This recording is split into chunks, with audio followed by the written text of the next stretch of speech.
मार पड़ गए, कितने लोग मर गए, कितने लोग आत्महत्या कर लिए, रास्ते में भूखे मर गए। इसका जिम्मेदार कौन है? यही 400 पार वाले सरकार। 140 करोड़ जनता ये बात कर रही है कि मोदी जी को इस बार 140 पर ला के लटका देंगे। आया है। देखिए आप राम मंदिर पे आ रहे हैं, ठीक है, राम मंदिर उसके लिए सही है। मैंने पहले बोला क्या घंटा बजाने से सबको नौकरियां मिल जाएगी? तो उन्होंने युवाओं को जिंदगी बर्बाद कर दिया 4 साल के लिए। बताइए, एक प्रधानमंत्री बनते तो 5 साल के लिए। 400 पार किस मुद्दे पे कर रहे हैं आप? किस मुद्दे पे 400 पार? हम नहीं कर रहे हैं, हाँ। बीजेपी कर रही है।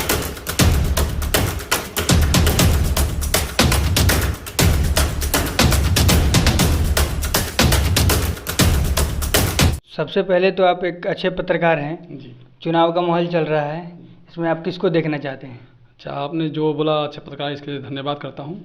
और चुनाव का माहौल इस वक्त जो है कि 2024 का जो चुनाव है लोकसभा का, अभी कुछ कहा नहीं जाता निश्चित तौर पे। ना तो जिस तरह से बीजेपी के लोग कह रहे हैं 400 पार, या तो फिर इंडिया गठबंधन के अभी 2 चरण का बाकी है, उसके आने के बाद ही कुछ बता सकते हैं उसमें। कौन सा?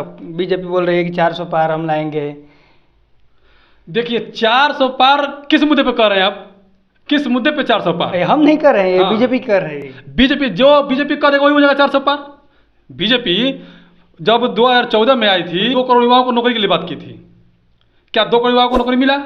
नौकरी नहीं मिला तो राम मंदिर मिला ना युवाओं। अच्छा बताइए, चलिए युवाओं को जो वहाँ पर नौकरी मिल जाएगी, युवाओं जो है उसमें नौकरी मिल जाएगी वो लोग को?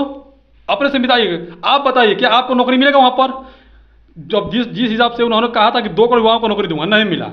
ठीक, अग्निवीर लाकर उन्होंने युवाओं को जिंदगी बर्बाद कर दिया 4 साल के लिए। बताइए, एक प्रधानमंत्री बनते तो 5 साल के लिए बनते हैं, और जो देश का सेवा कर रहा है उसको 4 साल के लिए, ये कैसा का न्याय है? और ऊपर से कह रहे हैं कि 400 पार लाएंगे, जब 4 साल नहीं, वही 4 साल लोग बोल रहे हैं ना कि 400 पार, तो वो लोग कह रहे हैं 400 पार नहीं, अब 4 साल के जो 400 को अंदर ही कर देंगे हम लोग, ये बात हो रही है।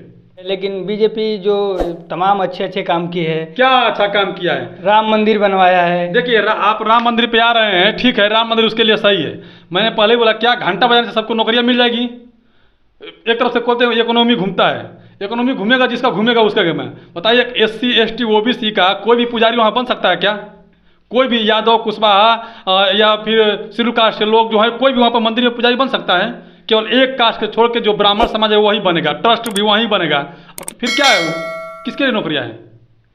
जी आपकी बात ठीक है, लेकिन बीजेपी लोगों को तो समझ में आना चाहिए ना। हाँ। लोगों को तो समझ में आना चाहिए ना कि राम मंदिर हमको खाने का नहीं देगा, रोजगार चाहिए। हाँ, तो लोग समझ रहे हैं ना, इसीलिए बोल रहे हैं ना कि अब 400 पार से नीचे सीधे कर देंगे। जो भारत में कितनी जनसंख्या है अब पता है आपको? 140 करोड़ जनता है यहाँ पर, भारत की जनसंख्या 140। और लोग कह रहे हैं जो 140 करोड़ जनता ये बात कर रही है कि मोदी जी को इस बार 140 पर ला के लटका देंगे।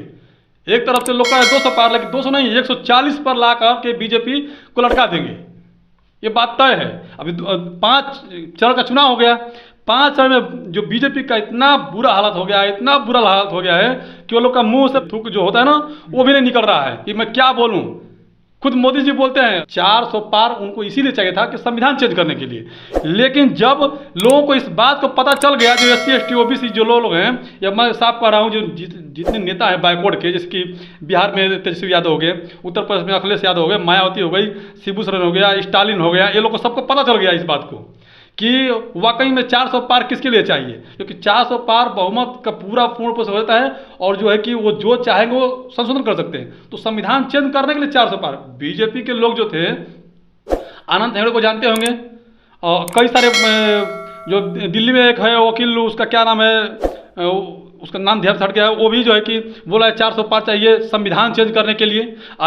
बीजेपी के कई लोगों ने कहा कि संविधान में संशोधन करना चाहिए। इसका मतलब ये बात साबित होता है कि 400 पार इसलिए वो लोग चाहिए कि संविधान चेंज करना है।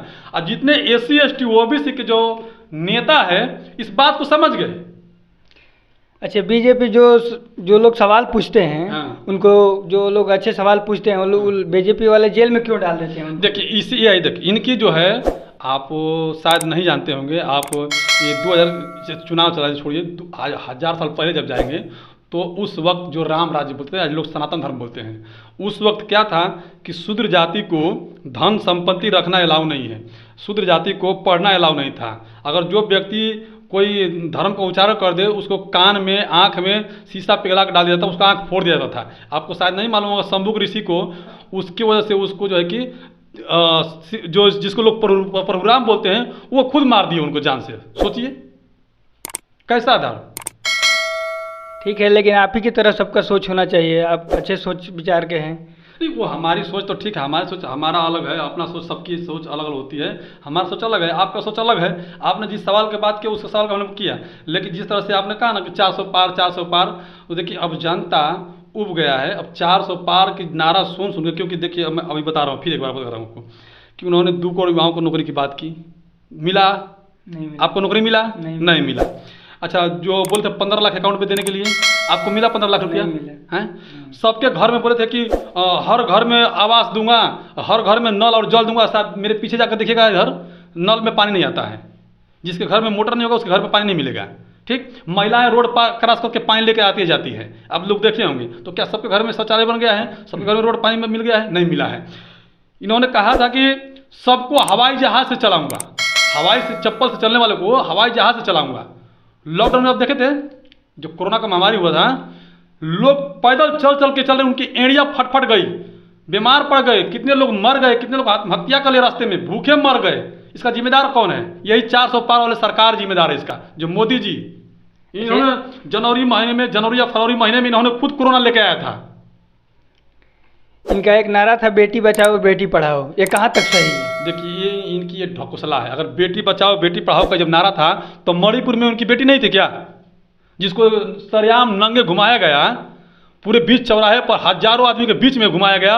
और ये बीजेपी के लोग जो बीजेपी बेटी बचाओ बेटी पढ़ाओ का नाम देते हैं, वो क्यों नहीं गए वहाँ पर? एक टिप्पणी तक नहीं किए, एक ट्वीट तक नहीं किए। चुनाव आया तो वहाँ पे गए, बाद में मध्य प्रदेश में चुनाव हो रहा था वहाँ पे चले गए, लेकिन मणिपुर में नहीं गए। कितना दूर है?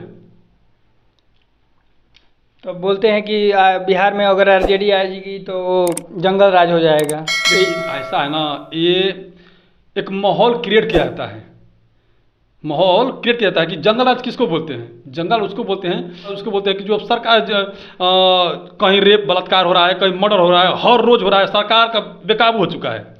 तो जब लालू यादव की सरकार में जंगल राज बोलते हो, तो अब कौन है कि हर रोज रेप बलात्कार हो रहा है, चाहे बिहार हो, चाहे उत्तर प्रदेश हो, चाहे जहाँ जहाँ बीजेपी की सरकार है तहाँ तहाँ पूछ रहा हूँ कि वहाँ पर क्यों नहीं समाज बढ़ते हैं? जहाँ पे बीजेपी की सरकार है वहाँ पर रेप होता है तो क्यों नहीं? उत्तर प्रदेश में हाथरस कांड जानते होंगे आप लोग कि वहाँ की जो शेड्यूल कास्ट लड़की थी उसको जिंदा जलाकर मार दिया गया। ये जिम्मेदारी नहीं होती है? होती है।